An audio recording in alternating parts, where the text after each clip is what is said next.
yang ada KKI, kontrak kerja individu. Jadi digajinya UMR 4.600.000 dari pemerintah DKI. KKI. Jadi kita nggak punya guru honor, ya. Sekarang apalagi udah ada P3K, jadi nggak ada KKI dan kita KKI-nya kalau guru udah nggak ada sekarang. Yang ada kalau masih di TU atau usaha, ini termasuk satpam dan tugas kebersihan. Kemudian Bapak Ibu, ini SMA Negeri 86 gambaran umum. Populasi peserta didik tahun pelajaran 2022-2023 SMA 86 Jakarta menggunakan 2 kurikulum, yaitu kurikulum Merdeka untuk kelas 10 dan kelas 11 dan kurikulum 2013 untuk kelas 12. Jumlah rombel untuk 6 rombel untuk kelas 10, 6 rombel kelas 11 dan 6 rombel kelas 12. Untuk kelas 12 agak istimewa, yaitu 40 orang per kelas, ya. Jadi jumlah total kita itu ada 669. Perkembangan PTN jalur SNPTN tahun 2020 hanya ada 44 orang karena kita eligible-nya 40% ya dari jumlah siswa dari 96. Alhamdulillah nyaris 50% ya. Kemudian tahun 2021 42 dan tahun 2022 ada 46 orang. Jadi secara total SMA 86 itu yang kuliah baik jalur SNPTN, SBMPTN dan jalur lain dari 216 siswa ada 154 diterima di perguruan tinggi negeri dan tinggal 62 yang di swasta. Walaupun sekolahnya kecil, alhamdulillah anak-anaknya banyak yang di PTN. Makanya saya nggak pernah diundang sama Bu. Karena nggak ada yang kuliah gitu. Jadi alhamdulillah Bapak Ibu ya. Ini atas berkat kerjasama kita semua dengan strategi yang macam-macam lah supaya mereka itu masuk ke SNPTN maupun SBMPTN. Kemudian perkenalan saja Bapak Ibu, DDK itu PPDB-nya menggunakan jalur 2% tindak tugas orang tua dan guru, ya, anak guru, kemudian 25% afirmasi, 50% donasi dan 23% akademik. Semuanya online Bapak Ibu, jadi tidak ada yang offline. Mulai dari pendaftaran sampai pengumuman itu real time online. Ya, jadi kami menerima siswa dari berbagai macam jenjang tingkatan, ya, mulai dari donasi sampai kepada prestasi. Oke Bapak Ibu, ini seperti yang sudah pernah saya sampaikan di beberapa kali pertemuan.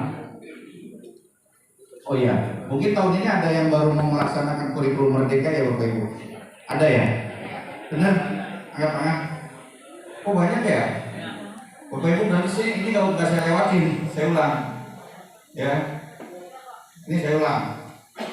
Ini standar minimal aja dokumen yang harus kita siapkan ketika kita mau melaksanakan kurikulum Merdeka. Di SMA 86 Bapak Ibu ya, best practice. Yang pertama tentunya ada struktur kurikulum. Padahal dulu ketika kita sekolah penggerak angkatan pertama nggak ada kurikulumnya, itu bikin struktur sendiri gitu ya. Sekarang udah ada struktur kurikulum, kemudian perkuat di analisis capaian pembelajaran Bapak Ibu.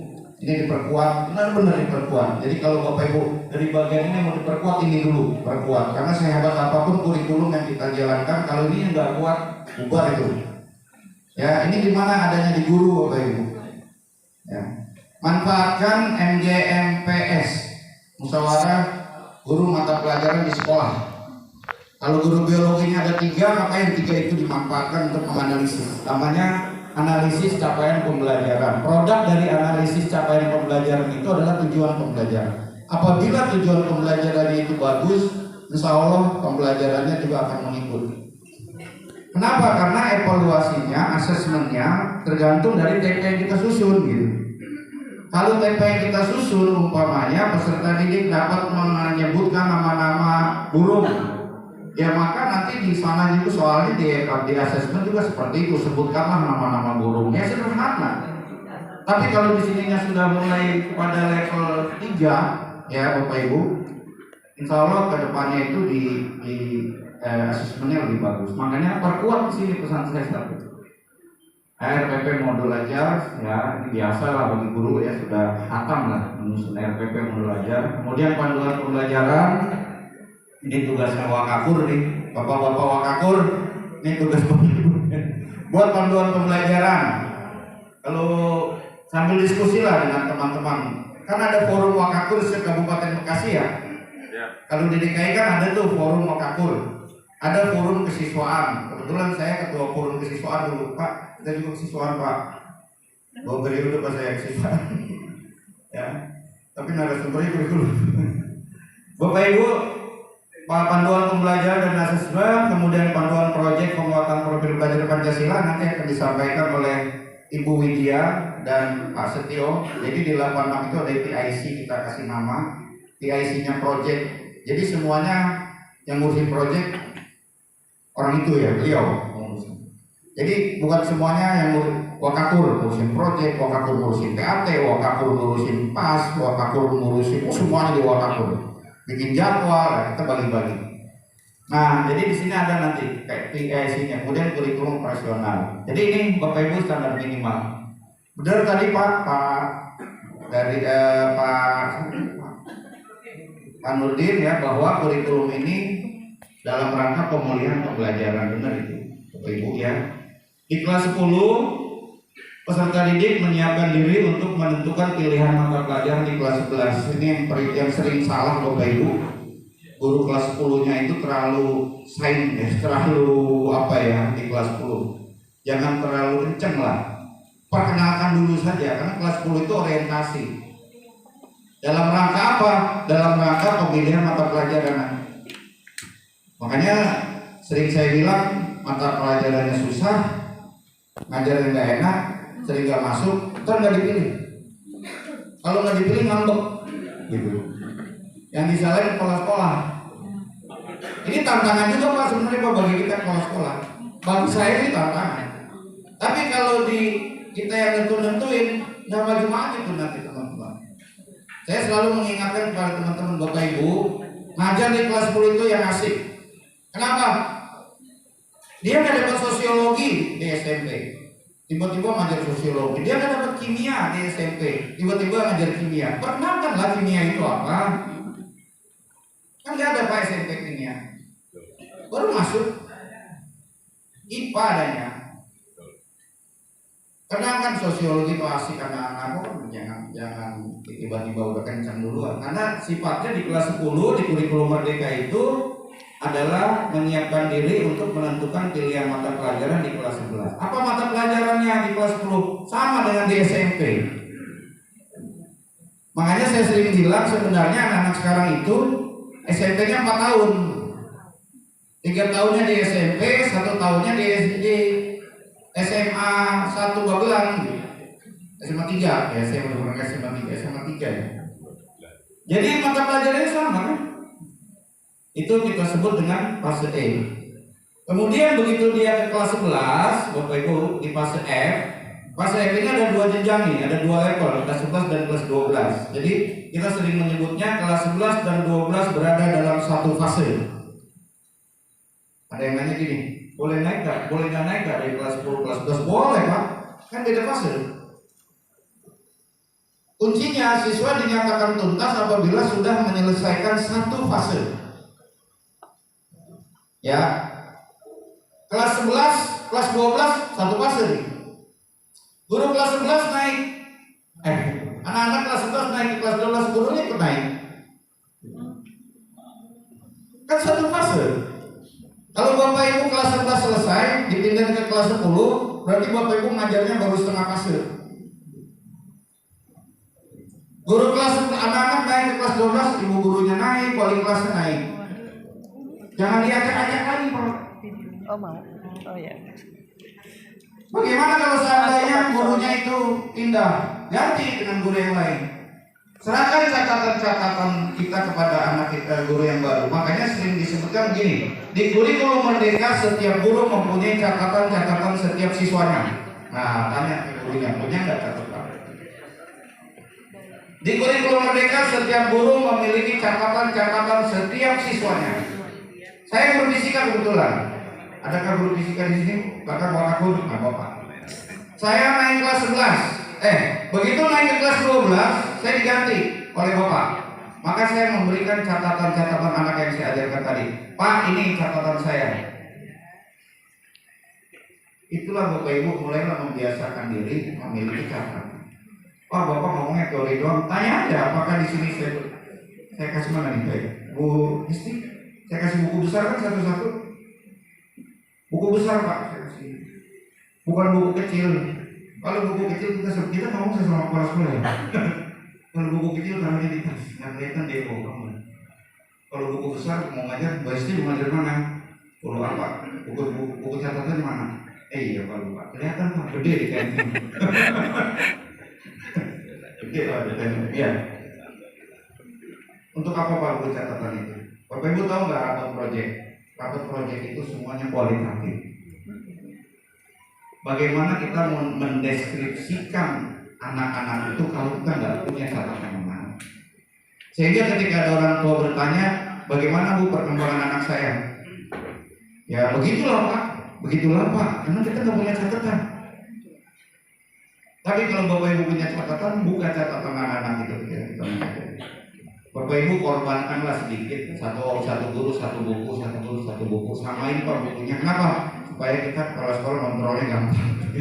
Kita lihat ada yang dibawakan di bukunya. Nanti kita periksa Pak sambil lisan, sambil membiasakan guru juga literasi. Kan bisa jadi PTK Bapak Ibu, senang Pak. Kalau Bapak Ibu punya catatan-catatan ini. Oke Bapak Ibu ya. Di kelas 11 pembelajaran lebih fleksibel disesuaikan dengan minat peserta didik karena pilihan pada level mata pelajaran bukan program peminatan atau jurusan. Itu amanat kurikulum. Jadi pilihannya itu pada level mapel Pak, bukan level kelompok. Level mapel apa yang dia pilih?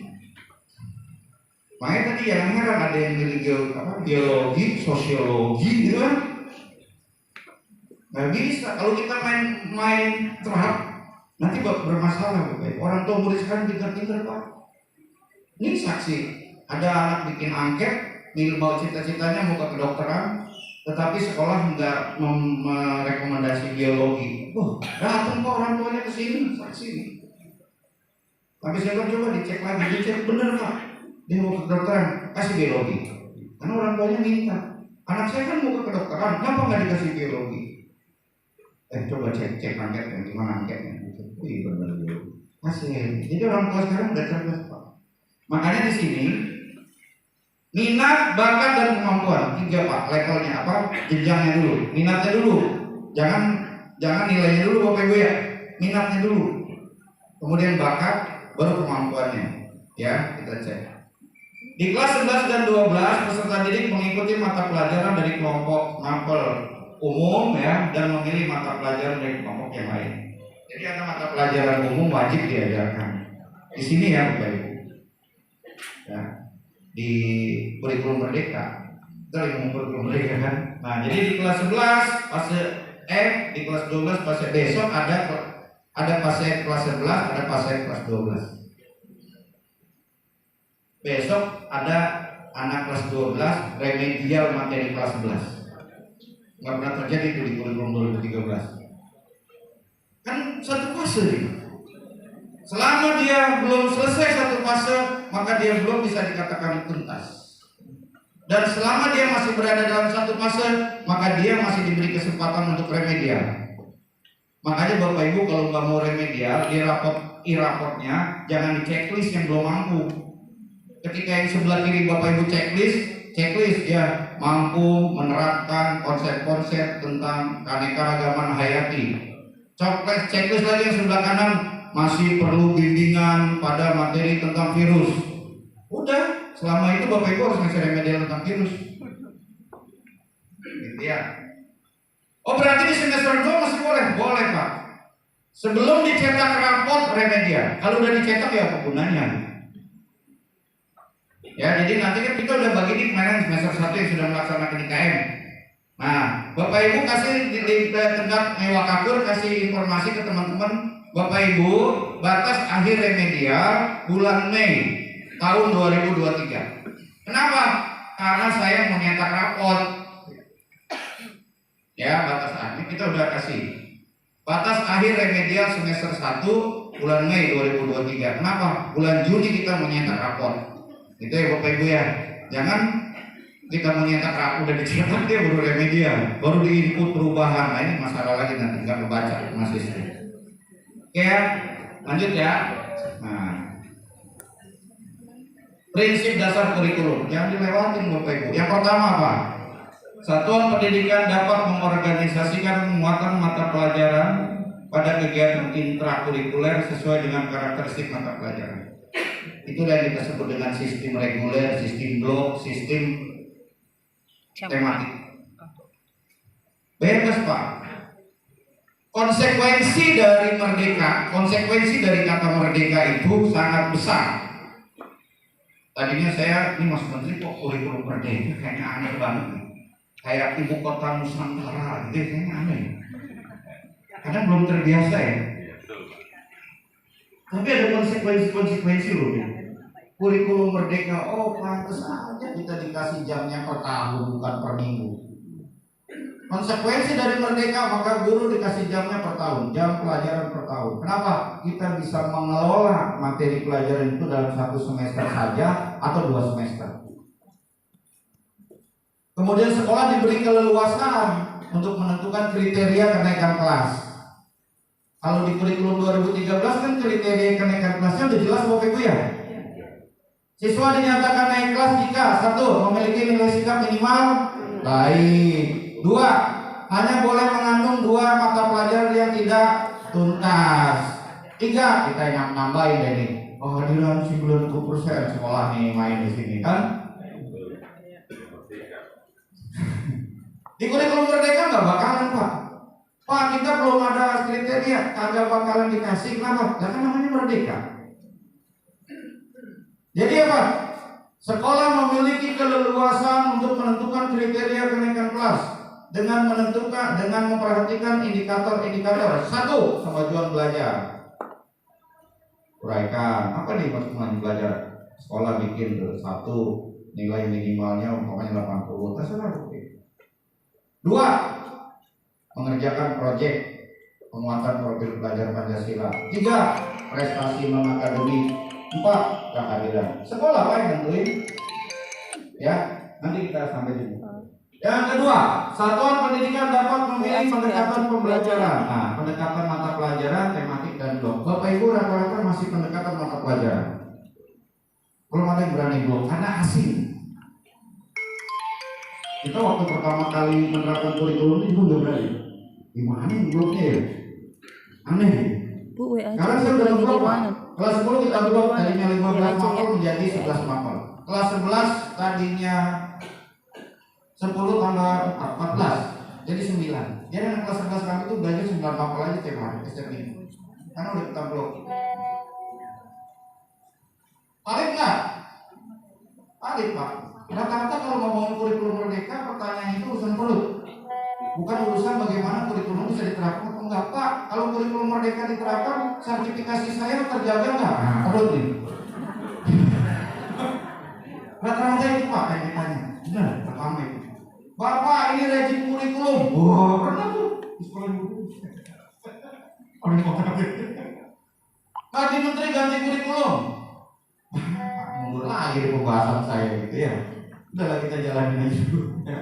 Karena udah 9 kali ganti menteri juga gak bakal ganti. 9 kali berapa kali coba ya. Dari mulai Pak Muhammad Nuh, Pak Anies Baswedan, Pak siapa, Pak kurikulum 2013 kan tetap gak ganti-ganti. Mahaji gitu ya.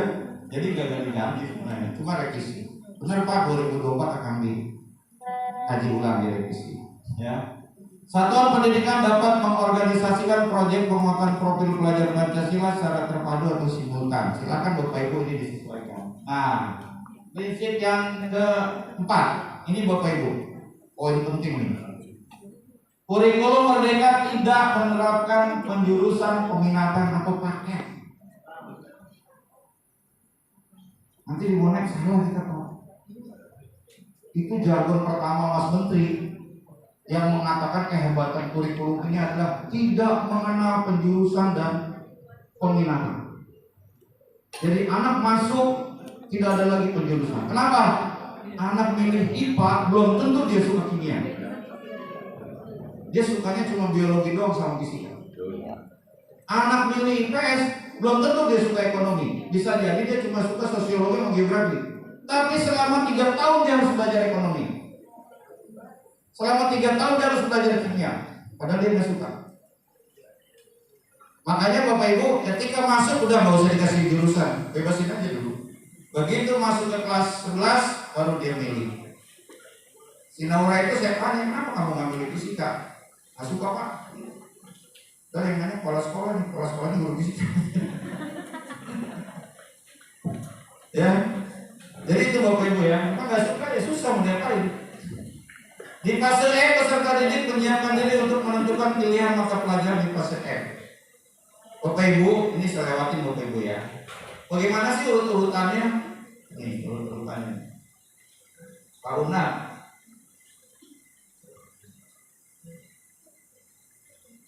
Gara-gara ngomongin pilihan mata pelajaran nih Bapak Ibu. Guru BK ada nggak di sini? Ya, sekalian Bu, jadi MGBK Bekasi nanti diskusikan. Langkah-langkahnya seperti apa? Yang udah kita lakukan dan udah kita sosialisasikan. Yang pertama, identifikasi minat peserta didik terhadap PTN. Bukan identifikasi minat peserta didik terhadap mapel. Kalau itu yang ditanya pertama kali, dia akan memilih mata pelajaran yang gurunya enak. Karena di sekolah itu ada 2 guru, 2 jenis guru. Yang pertama guru enak dan yang kedua guru nggak enak. Guru enak adalah yang kalau ulangannya gampang-gampang. Itu guru enak bagi anak-anak tua. Kita pernah jadi guru nggak enak Pak, fisika, matematika, kimia itu. Kalau ulangan nggak kira-kira soalnya 5 soal sampai maghrib nggak kelar. Soalnya hot semua. Jadi Bapak Ibu jangan menawarkan sekali-sekali menyebarkan angket tanpa edukasi kepada anak-anak. Kasihan Pak, nanti mereka akan ikut-ikutan. Yang Bapak Ibu harus edukasi adalah, nah nanti kalau mau kuliah kamu ambil prodi apa? Gitu. Pak anak kelas 10 mah gak punya cita-cita. Buktinya tadi kelas 10 belum bisa ngomong. Anak zaman sekarang mah sering berubah-ubah. Enggak, itu anak zaman dulu. Anak zaman sekarang mah harusnya punya mimpi. Bagaimana kalau dia nggak punya mimpi? Bisa jadi Bu, ada anak diwawancarai kok. Kamu cita-citanya apa nggak tahu Pak, terserah Bapak aja. Nah, untuk yang menjawab terserah Bapak aja, makanya lakukan ini Pak. Psikotes. Ada yang tanya sama saya, apakah psikotes wajib? Kalau di kurikulum mereka mah nggak ada yang wajib.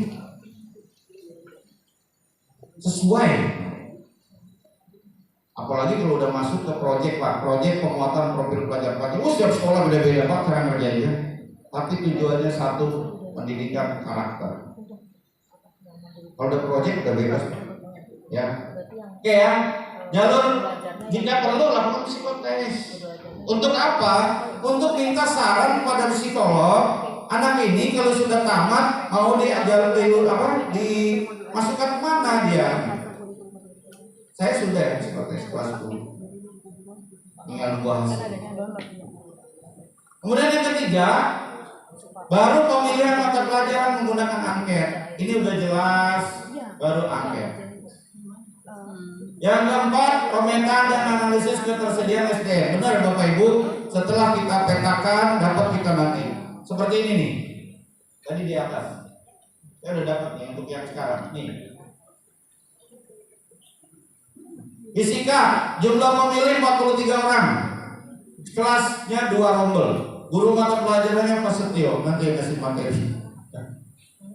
Kelas 11 berarti 10 jam. Ini kan kelas 11 Bapak Ibu ya. 2 rombel kali 5 jam kan 10 jam. Dia ngajar kelas 12 juga, 12 jam. Total jam mengajar 22 jam. Masih kurang 2 Pak. Jadi wali kelas, jadi piket.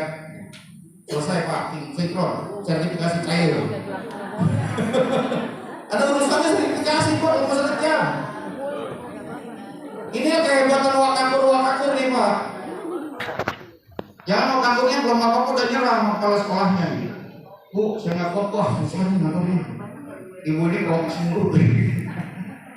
Bapak ini protes mulu. Bapak Ibu wakakur, saya kan pernah jadi wakakur juga 1 periode. Kalau udah urusan protes Bapak Ibu guru serahin kepala sekolah. Jangan bapak, fiksi pak, sama-sama guru di kelas. Yang kedua kimia, ada 75 orang. Jumlah rombelnya 3. Nama guru Widya Pertiwi. Ngajar kelas 10 9 jam, ngajar kelas 11 15 jam. Dari mana 15 ini nih? 3 kali 5. Total 24 sinkron, 24 jam. Aman. Ya. Biologi. Bapak Ibu antisipasi biologi. Yang ini banyak. Iya. Dicek dulu guru-guru biologi di sekolah ada berapa orang. Yang kedua apa? Sosiologi. Dicek dulu guru sosiologi ada berapa orang. Yang milih banyak. Kalau yang milihnya banyak, kira-kira menurut gambaran kita nanti banyak, Bapak Ibu bikin aturan dulu di depan regulasi, disesuaikan dengan jumlah guru, ya. Kalau kurangan guru, minta sekolah lain, ganti-gantian tukar-tukar. Kalau di sini agak susah ya, jauh-jauhan sih Bapak Ibu ya. SMA Negeri 1 Arah Bahagia, oh enggak Pak? Ada nggak guru kepala sekolah? Ada. Pak Rahmat. Iya. Udah pindah Pak. Udah mutasi Pak. Oh udah ganti ya Pak. Itu jauh Pak, ke Beralun. Tapi sekolahnya bagus, hebat. Terus kalau guru di situ kurang jam, naik minta jamnya di SMA Negeri 1 Cikarang Selatan. Jauh nggak Pak? Jauh. Kan Pak jauh banget ya. Sleepy. Kalau di sini enggak Pak, sini kekurangan jam.